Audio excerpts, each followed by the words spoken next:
Assalamualaikum warahmatullahi wabarakatuh. Perkenalkan, saya Winda Herawanti. Saya merupakan mahasiswi S1 Manajemen di Fakultas Ekonomi dan Bisnis Universitas Lambung Mangkurat dengan NIM 2210312320034. Di sini saya akan menjawab 3 buah pertanyaan dan 1 review jurnal dengan video animasi untuk memenuhi nilai ujian tengah semester mata kuliah Perilaku Keorganisasian.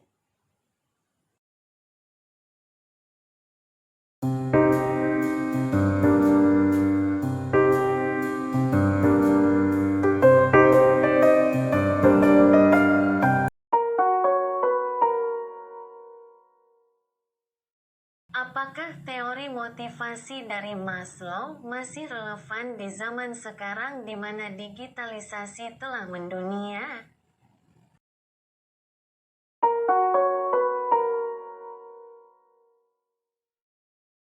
Teori hierarki kebutuhan Maslow yang dikemukakan tahun 1943 masih memiliki relevansi di era digital sekarang ini.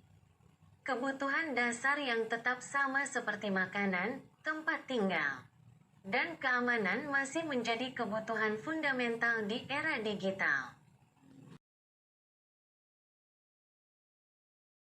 Sama halnya dengan kebutuhan sosial dan aktualisasi diri semakin penting. Akses informasi dan peluang di era digital membuka ruang bagi individu untuk mengeksplorasi potensi dan aktualisasi diri mereka dengan lebih luas. Bagaimana ukuran kelompok, lingkungan fisik, dan budaya organisasi mempengaruhi perilaku kelompok?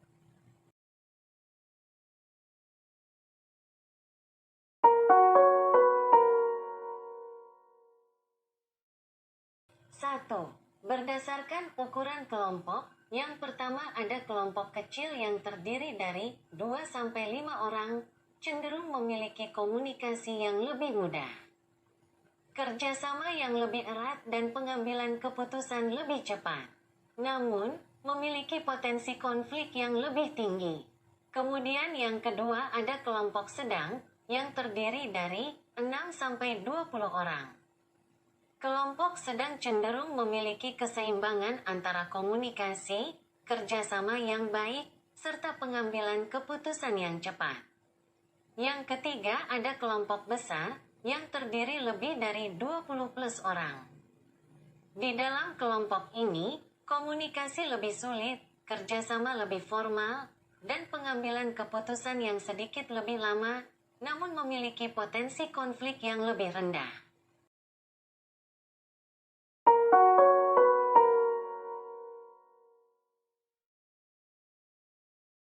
Andi merasa tidak cocok dengan work team-nya terkait masalah personality dan emosion anggota tim yang lain.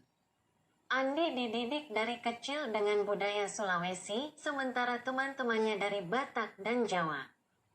Seringkali masalah perbedaan budaya dan kebiasaan masuk ke dalam hatinya. Apakah decision making yang harus dilakukan Andi dalam organisasi atas kondisi yang dihadapi dan ia sendiri pun tak mungkin mengubah budaya dan kebiasaan orang lain?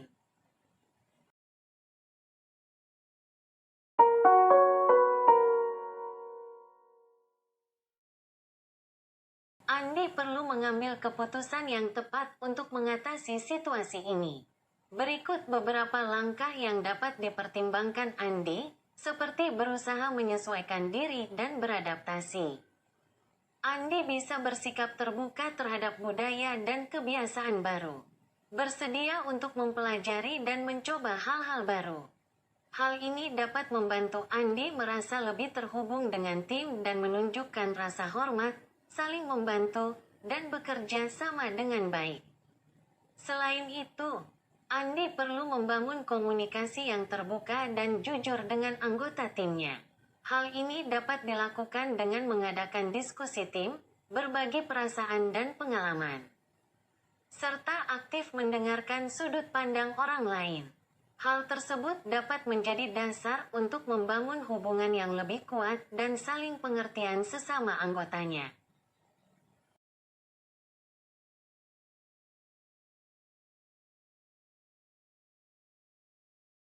Berikut ini adalah jurnal yang akan kita review isinya, mulai dari abstrak, landasan teori, teknik analisis, dan kesimpulannya.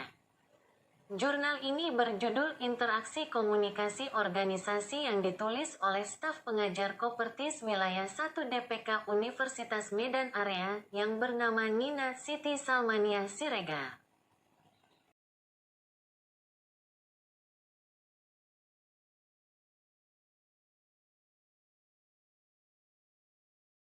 Pada bagian abstrak, penjelasan sebagai berikut.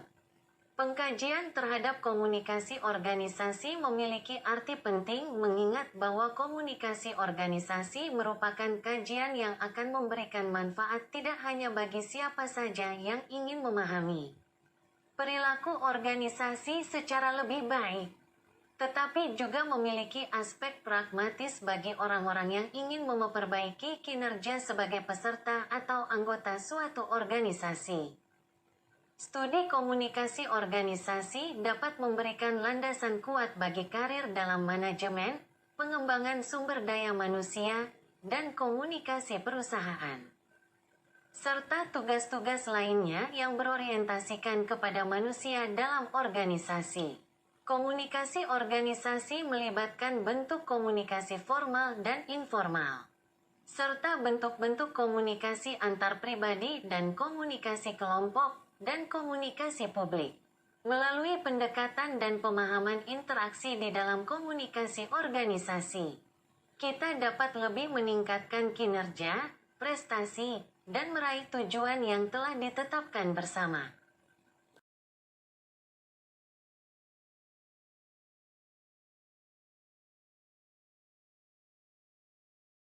Landasan teori. Landasan teori yang digunakan dalam penelitian ini adalah teori komunikasi organisasi dan teori kinerja organisasi. Teori komunikasi organisasi menjelaskan bagaimana komunikasi digunakan dalam organisasi untuk mencapai tujuan bersama. Teori kinerja organisasi menjelaskan bagaimana organisasi mencapai tujuannya.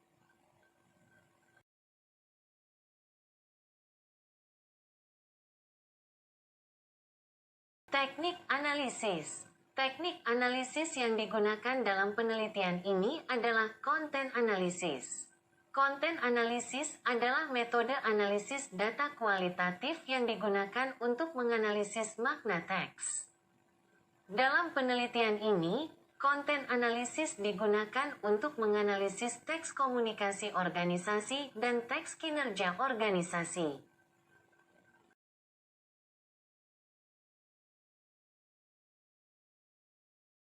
Kesimpulan.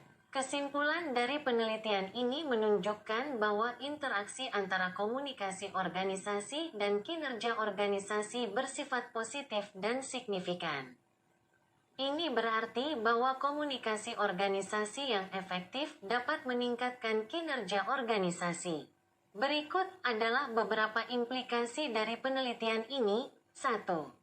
Komunikasi organisasi harus menjadi fokus utama dalam upaya meningkatkan kinerja organisasi. 2.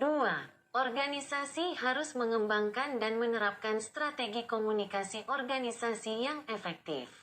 3. Pemimpin organisasi harus menjadi role model dalam komunikasi organisasi yang efektif.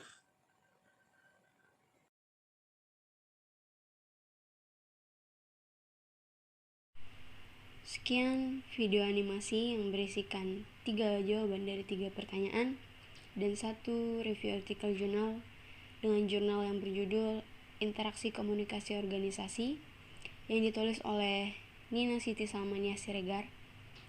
Semoga video animasi ini bisa bermanfaat dan juga bisa memenuhi nilai ujian tengah semester mata kuliah perilaku organisasi yang diampu oleh Ibu Ana Nurfaidah, SEMSI. Sekian, terima kasih dan wassalamualaikum warahmatullahi